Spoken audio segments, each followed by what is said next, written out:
بسم اللہ الرحمن الرحیم الحمد للہ وحدہ والصلاۃ والسلام علی من لا نبی بعد اما بعد اعوذ باللہ من الشیطان الرجیم بسم اللہ الرحمن الرحیم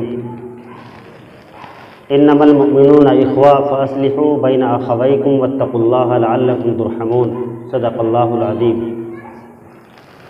وقال النبی صلی اللہ علیہ وسلم المسلم من سلم المسلمون من لسانه ويده.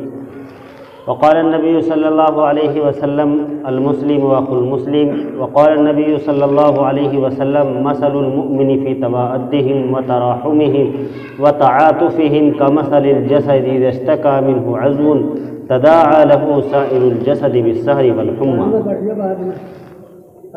یوں تو مقدر سے ملا کرتا ہے توحید کا جام، یوں تو مقدر سے ملا کرتا ہے توحید کا جام، ورنہ رحمت تو اس کی عام ہے ہر خاص و عام. میرے محترم بزرگوں اور عزیز بھائیوں، آج جو میں نے قرآن کریم کی آیت مبارکہ پڑھی اور احادیث مبارکہ پڑھی، اللہ تبارک و تعالیٰ نے اس آیت شریفہ میں ایک اہم مضمون کی طرف اشارہ کیا ہے، اور وہ مضمون ایسا ہے کہ جس کی بنا پر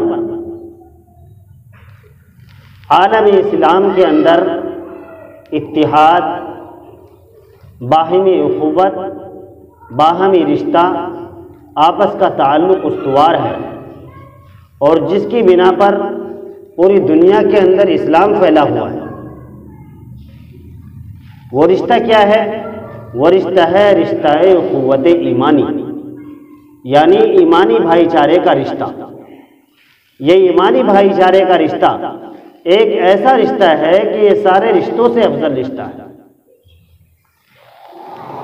ماں کا بیٹے کے ساتھ ایک تعلق ہوتا ہے، باپ کا بیٹے کے ساتھ ایک تعلق ہوتا ہے، ایک رشتہ دار کا دوسرے رشتہ دار کے ساتھ ایک تعلق ہوتا ہے، مگر یہ تعلق سب محدود ہوتے ہیں، متعین ہوتے ہیں، ان کی ایک سیما ہوتی ہے.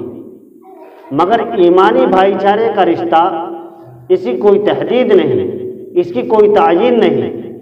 یہ کالے گورے، عجم عرب، حتیٰ کہ ایک برادری سے بڑھ کر دوسری برادری تک یہ وسیع ہے کہ مثلا ایک شخص کو اگر کوئی تکلیف ہوتا ہے، بیماری ہوتی ہے، پریشانی ہوتی ہے، تو وہ اس بات کا خیال کیے بغیر کہ یہ کون سی برادری سے تعلق رکھتا ہے، اس کی عیادت کے لیے جاتا ہے، اس کی دیکھ بھال کے لیے جاتا ہے.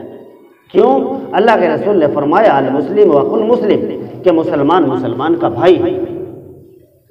اس بھائی چارے کی رشتے کی بنا پر ایک مسلمان کا دوسرے مسلمان پر حق ہے، وہ غربت میں ہو تو اس کی مدد کرے، وہ کمزوری کی حالت میں ہے تو اس کی مدد کرے، وہ بیمار ہے تو اس کی عیادت کرے، اس کا انتقال ہو جائے تو اس کے جنازے میں شرکت کرے. ان سارے رشتوں سے بڑھ کر یہ ایمانی بھائی چارے کا رشتہ ایسا رشتہ ہے کہ اس کی بنا پر حضرت عمر رضی اللہ تعالی عنہ نے کئی سو مربع میل تک اپنی حکومت پھیلائی، حتیٰ کہ ایک ہی دریا پر اور ایک ہی پانی کی جگہ پر بھیڑ اور بکری پانی پینے لگ گئے تھے. مگر ہم لوگوں کے اندر یہ ایمانی بھائی چارے کا رشتہ جو ہے وہ انتہائی کمزور ہے.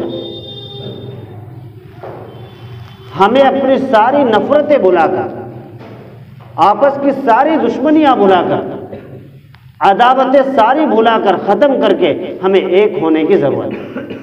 علامہ اقبال نے کہا تھا ایک ہو جائے تو بن سکتے ہیں خورشید و مومی، ایک ہو جائیں تو بن سکتے ہیں خورشید و مومی، ورنہ بکھرے ہوئے تاروں سے کیا بات بنی. اگر ہم ٹولیوں میں بٹیں گے، ہمارے درمیان تفرقہ بازی شروع ہوگی تو اتحاد پارا پارا ہو جائے گا.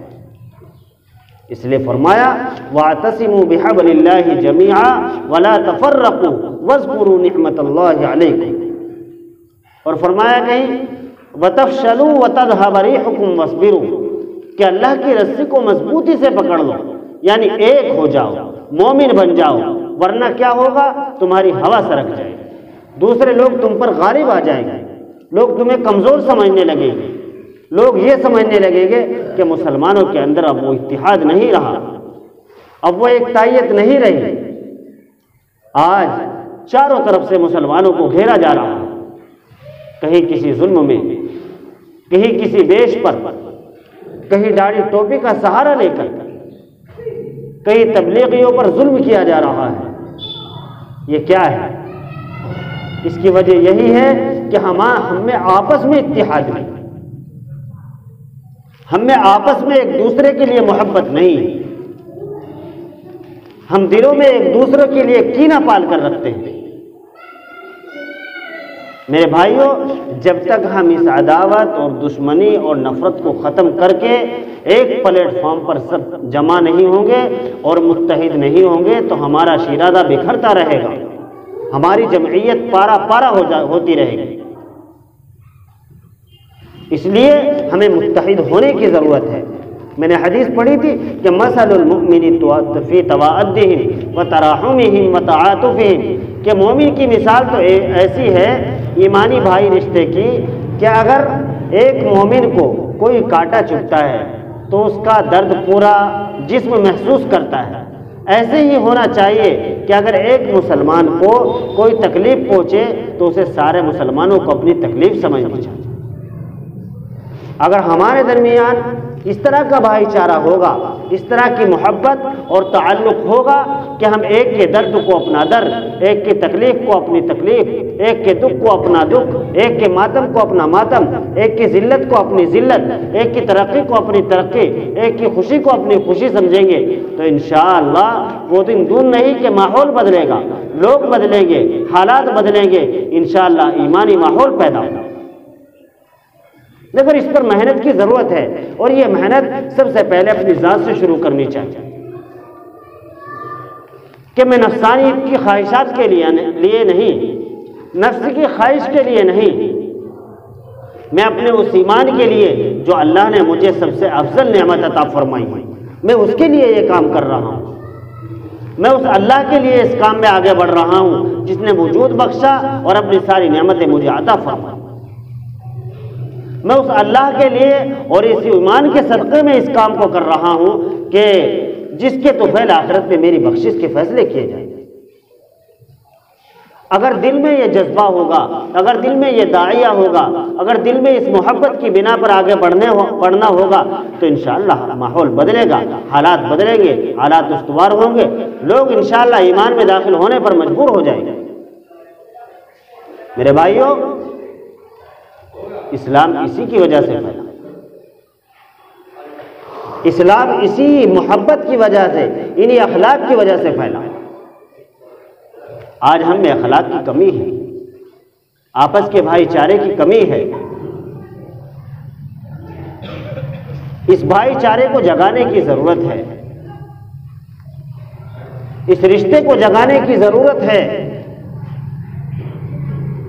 اگر اسی طرح ہم لابلد رہے، انجان رہے، غافل رہے، منمانی زندگی گزارتے رہے، نفس کی خواہشوں کے مطابق چلتے رہے، ایک وقت وہ آئے گا کہ برائی کرتے ہوئے ہمیں یہ بھی محسوس نہیں ہوگا کہ یہ برا کام ہم کر رہے ہیں۔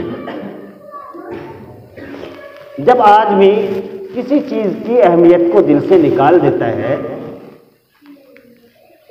اس کے اچھے اور برے کو دل سے نکال دیتا ہے، تمیز اس کے ذہن سے نکل جاتی ہے، تو وہ ایک گناہ کرتا رہتا ہے مگر اس کو گناہ نہیں سمجھتا، اور اس پر دوسرا لیبل لگا دیتا ہے۔ مثلا چھوٹی سی مثال جسے آپ سب لوگ سمجھتے ہیں، ایک قوالی ہے۔ کیا ہے آدمی قوالی سننا اور کہہ کے کیا سننا کہ میں تو قوالی سننا، ہر درد کی دوا ہے محمد کے شہر میں، اب میں نے تو قوالی چلا رکھی، کیا اس کا سننا جائز ہے؟ آج کل تو نعتیں بھی ایسی چل پڑی ہے کہ ان کے اندر بھی سازا بازا ہو رہا ہے، آدمی اس طرح کی قوالی سننا اور لیبل لگا رہا کہ میں تو قوالی سننا، گانا تھوڑا ہی سننا، تو کیا ان کی سننے کی اجازت ہے؟ کوئی اجازت نہیں دے گا، بس تم نے اپنے آپ سے اجازت دے رکھی ہے، تمہیں اچھا لگ رہا تو سننے۔ تو اس طریقے سے آدمی کے ذہن سے گناہ کا گناہ ہونا نکل جاتا ہے۔ اس لیے ان ساری چیزوں کو پس پشت ڈال کر آپس میں بھائی چارہ، محبت، اتحاد، اتفاق، جس کا اللہ نے قرآن میں بھی وعدہ فرمایا ہے وَاعْتَصِمُوا بِحَبْلِ اللَّهِ جَمِيعًا، کہ اللہ کے احکامات کو مضبوطی سے پکڑ لو۔ جب اللہ کے احکامات کو مضبوطی سے پکڑ لو گے، کہ پہلے تم نے حدیث سنی تھی، اللہ کے حکم پر پورے طریقے سے چلنے والے بن جاؤ گے، تو پھر من کان للہ کان اللہ لہ، اسمع یسمع لک، اللہ آپ کی سنے گا، آپ اللہ کو جو سنانا چاہیں گے پھر اللہ آپ کی سنے گا۔ مگر ان ساری چیزوں کو اللہ کو اپنی سنانے کے لیے پہلے ضروری ہے کہ ہم اللہ کے سننے والے بن جائیں۔ جب تک ہمارے اندر ایمان کی محبت نہیں ہوگی، اعمال کی محبت نہیں ہوگی، اصلاح کی توفیق بھی نہیں۔ رسمی مسلمان رسمی عبادتیں کرنے سے کوئی فائدہ نہیں، کہنے کو تو ہم دین کے بڑے بڑے کام کرتے ہیں، مگر میرے بھائی آپ نے دیکھا ہوگا کہ لوہار کا بیٹا لوہار بغیر سکھائے بن جاتا ہے، جس کے یہاں گاڑی ہوتی ہے وہ خود بخود سیکھ لیتا ہے۔ مسلمان کے گھر میں پیدا ہونے والا بچہ دیکھا دیکھی ماں باپ کو ایسے ہی کرنا شروع کر دیتا ہے، اسے حقانیت سمجھنی ہوتی ہے، اسے اس کی حقیقت سمجھنی ہوتی ہے۔ ان حقیقت کو اپنے اندر ڈالو، گہرائی سے سمجھو، اور سمجھو یہ کیا معاملہ ہے۔ یہ ہمارے علماء اور ہمارے اکابر جو اتنی محنتیں کر کے مدرسے کھول رہے، بڑے بڑے ادارے چلا رہے ہیں اور دین کی تبلیغ شروع کر رہے، پوری دنیا کے اندر دین کو پہنچا رہے ہیں طلباء کے ذریعے سے، علماء کے ذریعے سے، آخر کیا وجہ ہے؟ ہمیں تو ان کے پاس جا کر دیکھنا چاہیے، ہمیں بھی اپنے دل کی اصلاح ان سے کرانی چاہیے۔ تو بھائی خلاصہ یہ کہ آپس میں ایک ہو جائے، متحد ہو جائے، اور اعمال و کردار پر نبی کی زندگی کے مطابق بتائے ہوئے اصولوں کے مطابق چلنا شروع کر دو، انشاءاللہ دنیا بھی بن جائے گی اور آخرت بھی بن جائے گی۔ سب عمل کریں گے بھائی انشاءاللہ اللہ مجھے بھی اور آپ کو بھی عمل کی توفیق نصیب فرمائے۔ وآخر دعوانا الحمدللہ رب